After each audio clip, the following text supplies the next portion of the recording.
میرا دل بدل دے، میرا دل بدل دے، میرا دل بدل دے۔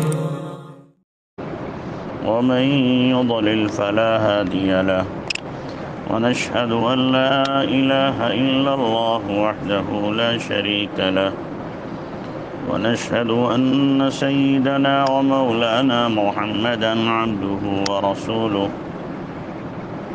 صلى الله عليه وعلى آله وأصحابه وأزواجه وبارك وسلم تسليما كثيرا كثيرا.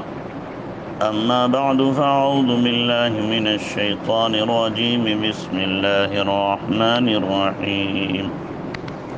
سبحان الذي أسرى بعبده ليلا من المسجد الحرام إلى المسجد الأقصى الذي باركنا حوله لنريه من آياتنا إنه هو السميع البصير. صدق اللہ العظیم. میرا محترم بھائیو بزرگوں، بتلایا تھا کہ اللہ کے نبی صلی اللہ علیہ وسلم کو اللہ تبارک و تعالی نے معراج پہ بلایا اور آپ علیہ السلام کے مقام و مرتبے کو انسانوں کو جتلایا کہ آپ کا مقام کیا ہے۔ آپ کو جو معراج ہوئی ہے وہ اسی جسم کے ساتھ ہوئی ہے، خواب کی شکل میں نہیں، اس لیے کہ اگر خواب میں معراج ہو تو یہ کوئی کمال نہیں ہے۔ خواب میں تو کسی کو بھی اچھے سے اچھا خواب آ سکتا ہے۔ اللہ کے نبی علیہ السلام کا اسی جسم کے ساتھ جانا، اسی روح کے ساتھ جانا، یہ آپ کا کمال ہے۔ اسی لیے قرآن نے عبد کا لفظ بولا۔ عبد کہتے ہیں جسم اور روح دونوں کو، صرف روح کا نام عبد نہیں ہے۔ اور پھر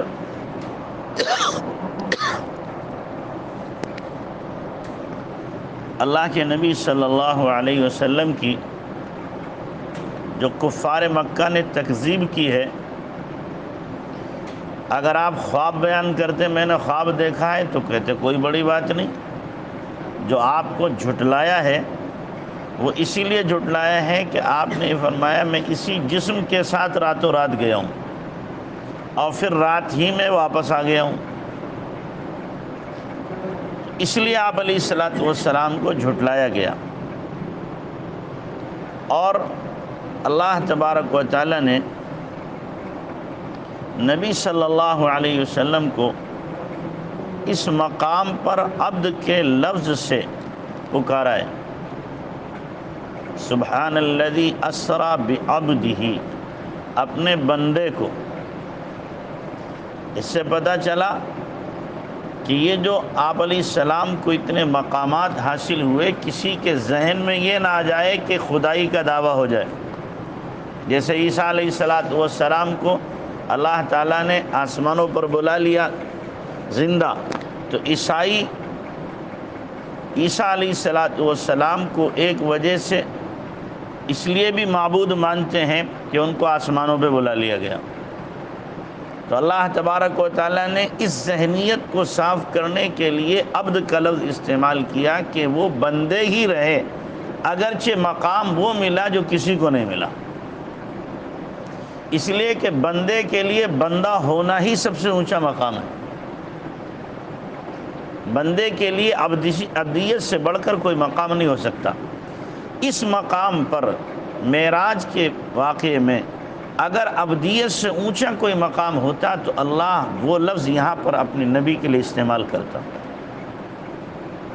یہاں پر لفظ عبد استعمال کیا تو اس سے پتہ چلتا ہے کہ عبدیت سے اونچا مقام کوئی اور نہیں ہو سکتا۔ اللہ اپنے نبی کو کہہ سکتا تھا کہ مصطفیٰ ہیں، مجتبیٰ ہیں، فلاں ہیں، فلاں ہیں، فلاں ہیں، جیسے کہ قرآن میں بہت سارے الفاظ ہیں، مزمل ہیں، مدثر ہیں، لیکن کوئی لقب ذکر نہیں کیا، بلکہ یہاں پر عبد کا لفظ بولا ہے۔ بعض لوگوں کے ذہن میں ہوتا ہے کہ اللہ کے نبی صلی اللہ علیہ وسلم عبد نہیں ہے، اگر کوئی یہ سوچے تو وہ ایمان والا ہی نہیں ہے، اس لیے کہ ہم کلمے میں کیا اقرار کرتے ہیں؟ اشہد ان لا الہ الا اللہ و اشہد ان محمدً عبدہ و رسولہ، آپ کی عبدیت کا اقرار کرتے ہیں۔ تو بندہ کتنا ہی بڑا بندہ ہو جائے لیکن ہے بندہ ہی۔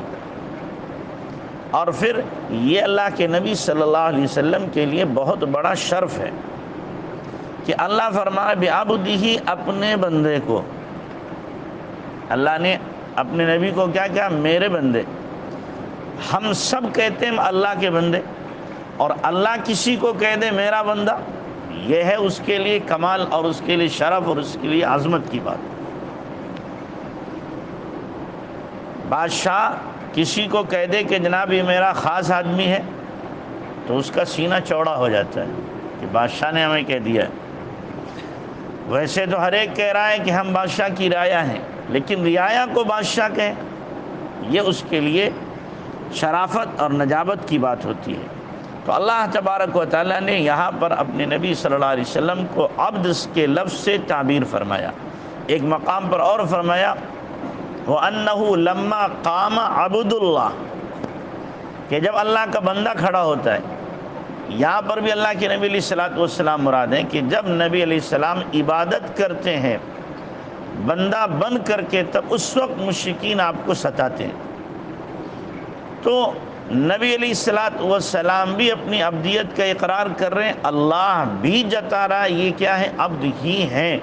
اور ایمان والوں کا عقیدہ بھی یہی ہے کہ نبی علیہ الصلوۃ والسلام کیا ہے؟ بندے ہیں، خدا نہیں ہیں۔ ہاں، خدا کے بعد سب سے بڑے، خدا کے بعد آپ کے مقام و مرتبے کو کوئی نہیں پہنچ سکتا ہے۔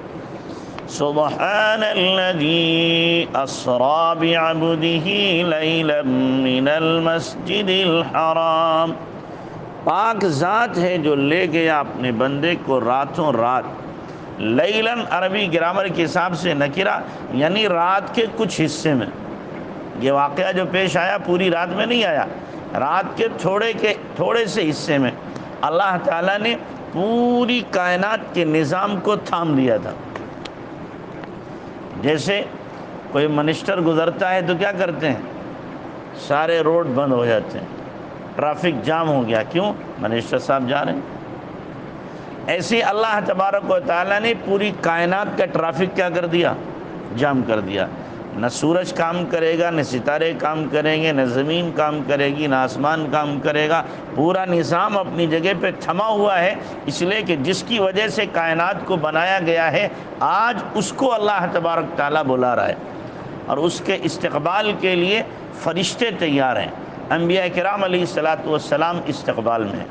دنیا میں لوگ استقبال کرتے ہیں، بڑے بڑے لوگ کرتے ہیں، لیکن نبی علیہ السلام کا استقبال کس سے کرایا گیا؟ انبیاء کے ذریعے سے، اور فرشتوں کے ذریعے سے اللہ تبارک و تعالیٰ نے استقبال کرایا اور کائنات کو پورا کا پورا تھام دیا۔ جب آپ واپس آئے تو پھر کائنات اپنی جگہ پہ رواں دواں ہو گئی۔ تو ایک تھوڑے سے حصے میں ہی رات کے نبی علیہ الصلوۃ والسلام کو اللہ تعالیٰ نے معراج کا یہ مقام بلند عطا فرمایا۔ اور اس واقعے کی تصدیق باقاعدہ دوسرے لوگوں نے بھی کی۔ ابو سفیان کہتے ہیں کہ جب میں پہنچا ہوں بادشاہ کے پاس میں، ہرقل کے پاس، تو وہاں پر یہ مسلمانوں کو لینے گئے تھے جو ہجرت کر کے چلے گئے تھے حبشہ، نجاشی۔ تو کہتے ہیں ساری باتیں ہوتی رہیں، میں سوچ رہا تھا کوئی بات ایسی ملے جو اللہ کے نبی کی شان میں کہوں، سچ ہو، اور بادشاہ اس بات سے کیا ہو جائے؟ مکر جائے کہ ایسا نہیں ہو سکتا۔ لیکن یہ بھی سوچ رہا تھا اگر وہ بات جھوٹی ہوئی اور بادشاہ کو پتہ چلا تو میری خیر نہیں۔ تو بات بھی سچی ہو اور بادشاہ اس کا اقرار نہ کرے، انکار کر دے۔ تو کہتے ہیں کوئی بات میری سمجھ میں نہ آ رہی تھی، یہی سمجھ میں آئی کہ واقعی معراج ذکر کروں، بادشاہ بھی کہے گا ایسا نہیں ہو سکتا۔ چنانچہ ابو سفیان کہتے ہیں میں نے کہا کہ وہ تو یوں بھی کہتے ہیں کہ رات کے ایک حصے میں گیا آپ کی اس بیت المقدس کی مسجد میں بھی وہ آئے، آسمان پر بھی گئے اور رات ہی میں لوٹ آئے، بتاؤ یہ کوئی ماننے کی بات ہے؟ تو بادشاہ کا ایک بہت بڑا عالم تھا ایلیا، اس وقت بادشاہ کے پاس نجاشی کے پاس موجود تھا، کہنے لگا میں اس واقعے کی تصدیق کرتا ہوں، ایسا ہوا ہے۔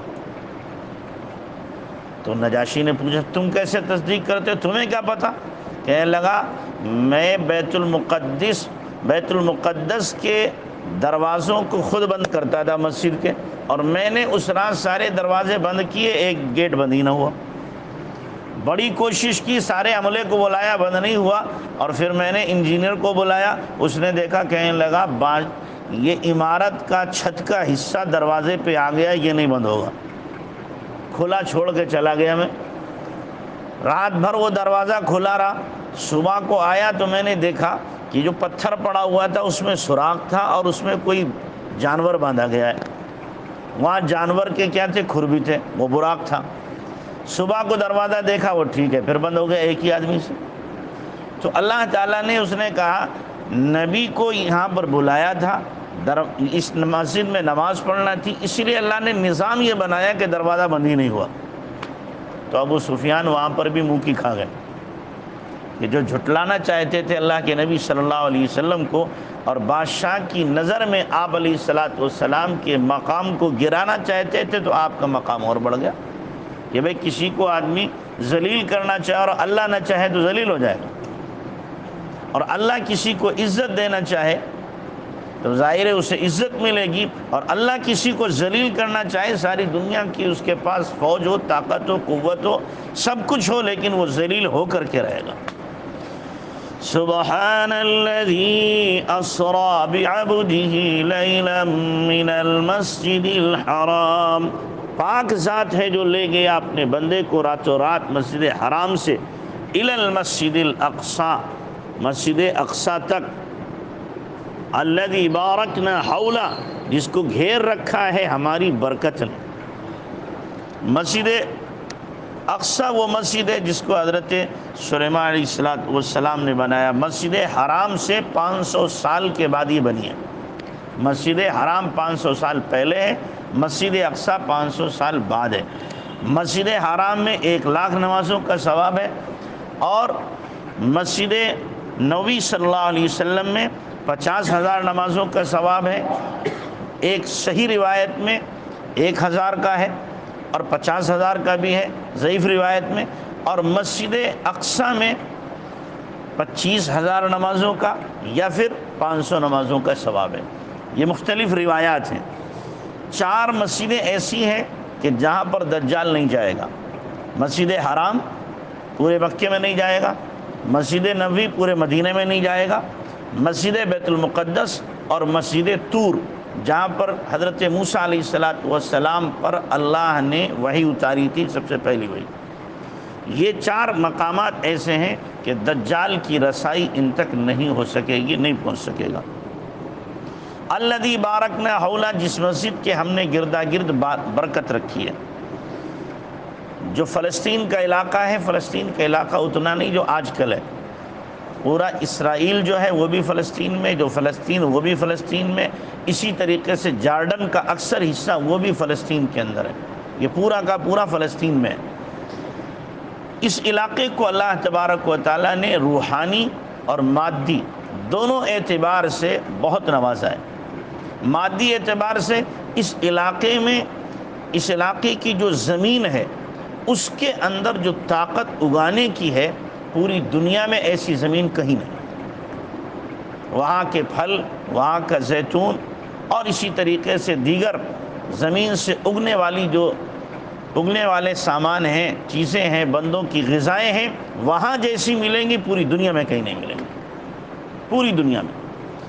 اور پھر روحانی اعتبار سے انبیاء کرام علیہ السلام 80% اسی علاقے میں آئے، 80% سے بھی زیادہ، اور قبریں بھی، دفن بھی وہیں ہوئے۔ انبیاء کرام علیہ السلام اسی علاقے میں کیا سارے کے سارے دفن ہیں۔ تو ظاہر ہے کہ جہاں ایک ولی ہوتا ہے اس قبرستان میں بھی کیا ہے، اللہ کی رحمتیں اترتی ہیں۔ جہاں انبیاء کرام علیہ السلام کا مدفن ہو تو انوارات و تجلیات کا وہ تو گہوارہ ہے۔ حضرت مولانا احمد علی لاہوری رحمۃ اللہ علیہ کے بارے میں آتا ہے کہ جب وہ دفن ہوئے تو کسی نے خواب میں دیکھا ان کے قبرستان میں دفن ہونے کی وجہ سے سارے قبرستان کے مردوں کی اللہ نے مغفرت کر دی۔ جب ایک ولی کے دفن ہونے سے ہو سکتا ہے تو ظاہر ہے جہاں انبیاء کرام ہزاروں کی تعداد میں دفن ہوں گے تو کیسے وہاں انوارات ہوں گے، کیسی تجلیات ہوں گی، اللہ کی کیسی رحمتیں وہاں پہ نازل ہوتی ہوں گی۔ اسی لیے اللہ نے فرمایا کہ ہم نے اس کے ارد گرد کیا ہے، برکتیں رکھی ہیں، مادی بھی، روحانی بھی، جسمانی بھی، ہر اعتبار سے برکتوں سے وہ علاقہ بھرپور ہے۔